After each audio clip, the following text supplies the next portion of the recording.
सगळ्यांना नमस्कार। कालपासून आपण नवीन मोहीम राबवली। सभा घेतल्याच्या नंतर बांधवाशी चर्चा करता येत नाही, म्हणून आम्ही प्रत्यक्ष जरा संवाद साधायचं ठरवलंय। म्हणून काल धाराशिव पासून पश्चिम महाराष्ट्र सुरू केलाय। आज आम्ही सोलापूर जिल्ह्यामध्ये, उद्या सांगलीला आहे 7 तारखेला, 8ला मला फलटण आहे, 9ला भोर पुणे जिल्ह्यातलं, आणि 10 तारखेला अहिल्यानगर, असा पूर्ण पश्चिम महाराष्ट्र। कारण परवा आम्ही नाशिक जिल्हा पूर्ण घेतलाय। आता मराठा समाजाशी चर्चा करून 29 ऑगस्टला मुंबईला सगळ्यांनी जायचं, ही तयारी पूर्ण चालू आहे। आज नवीनच नारा आहे सोलापूर जिल्ह्यानं दिलाय, आणि ती मला महाराष्ट्रासाठी योग्य वाटला की ज्याची नोंद निघाली त्यांनी गाडी घेऊन मुंबईकडे निघायचं। कारण असा लय अगोदर त्यांचं म्हणणं होतं, मला माहित नाही, खूप खर्च येत होता प्रमाणपत्र काढायचं म्हणलं।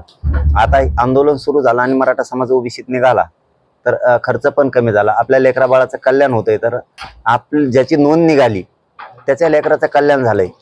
पण आता आपले दुसरे मराठा समाजाच्या आरक्षणात राहिलेले लेकर पण आपलेच आहेत, त्यांच्यासाठी नोंद निघाल्या माणसांनी सुद्धा गाडी घेऊन जायचं, एका नोंदवाल्यांनी एक गाडी घेऊन जायचं। आणि दुसरा एक नारा आहे, एक घर एक गाडी, एक घर एक गाडी, हाही नारा सोलापूरनं ठरवलाय। काय कौतुक करावं सोलापूर जिल्ह्याचं। हे सकाळी 10 वाजल्यापासून मी उभा आहे, आणखीनही गर्दी हटायला तयार नाहीये। आणि मीडिया समोर बोलणं बाबा सोपं नाही।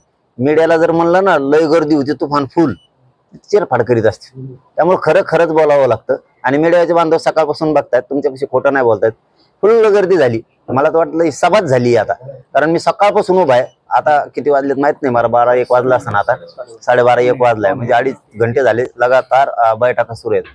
एक झाली की एक झाली की एक, 8-9 तर बैठका आतापर्यंत झाल्या असत्या। ही नारा चांगला आहे, महाराष्ट्रातल्या मराठा समाजासाठी सुद्धा चांगला आहे की एक घर एक गाडी। म्हणजे ज्याच्याकडे 4 व्हीलर आहे त्याने 4 व्हीलर, आणि ज्याच्याकडे मोटरसायकल आहे त्याने मोटरसायकल, ज्याच्याकडे मोठी गाडी त्याने मोठी घ्यायची, आणि ज्याच्याकडे बारकी गाडी मोटरसायकल त्याने मोटरसायकल घ्यायची, ट्रॅक्टर असलं तर ट्रॅक्टर घ्यायचं। म्हणजे एकदम सोपी प्रक्रिया आहे। रिक्षा असला तर आपण आपला रिक्षा घ्यायचा, ट्रक असेल तर आपण आपली ट्रक घ्यायची, टेम्पो असेल तर टेम्पो घ्यायचा, आपल्याकडे जे वाहन असेल, कॅन्टर असलं तर कॅन्टर घ्यायचा। ही एकदम सोपी मोहीम आहे की एक घर एक गाडी। महाराष्ट्रातल्या मराठा समाजालाही सोलापूर जिल्ह्यातून जाहीरपणाने आवाहन करतो, अंतिम लढाई, आरपारची लढाई, ऐतिहासिक विजय होणार आहे। भूतोना भविष्याचं रेकॉर्ड ब्रेक मराठी मुंबईत घुसणार आहेत। असं पुन्हा मराठ्यांचा दुसरा समुद्र कधीच बघायला मिळणार नाही, तो 29 ऑगस्टला बघायला मिळणार आहे। तर सगळ्यांना प्रत्यक्ष त्या लढ्यात साक्षीदार व्हा। सोशल मीडियावरती घरी बसून बघू नका, प्रत्यक्ष आंदोलनाचा आपण साक्षीदार व्हा। मुंबईतून 29 ऑगस्टला 2-3 दिवस कामं बुडा, लेकरा बाळांचं आयुष्याचं कल्याण होणार आहे। ही अंतिम लढाई आहे। एक घर एक गाडी, जे वाहन असेल ते फक्त दम्माने चालवा, शांततेत जायचं, शांततेत यायचं। आरक्षणाचा विजय मिळाल्याशिवाय वापस फिरायचं नाही।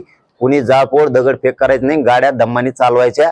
जर आपल्या शेजारी कुणी सरकारने लोक घुसविले आणि त्यांनीच काही जर धिंगाणा करून आणला, 1 इंच सुद्धा मागं पुढं सरकायचं नाही मराठ्यांनी, 1 इंच सुद्धा मागं पुढं सरकायचं नाही। कारण ते आपण केलेलं नाही, जो केलेलं आहे ते धरून पोलिसाकडे द्यायचा, ते आपलं नाहीच। आपल्या जवळ कोणी जाळपोळ करत असेल, दगडफेक करत असेल तर तो आपला नाही, सरकारचा समजायचा, तो मराठ्याचा असू शकत नाही। मराठ्यांनी कुठेही जाळपोळ दगडफेक करायचे नाही, असंही आज सोलापूरमध्ये ठरलं। कोणी जर धिंगाणा फेंगाणा केला, जागेवर बघायचं, पोलीस आले की येऊन तुपला धंदा बघ तिकडे, ती पलीकडे घेऊन जाय, तिकडं जेला टाक, नाही तर कुंकड टाक, ते आमचे पोरं नाहीत।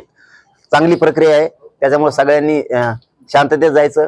मी आता सोलापूर जिल्ह्यालाही सांगितलं आणि त्यांच्या समोरही पुन्हा एकदा सांगतो की सोलापूर जिल्ह्यातले पाण्याचे सगळे टँकर मनानं मुंबईकडे घ्या। तेही हो म्हणलेत, धाराशिवले सुद्धा हो म्हणलेत, कारण मी 5,000 टँकर घ्यायचं म्हणतोय।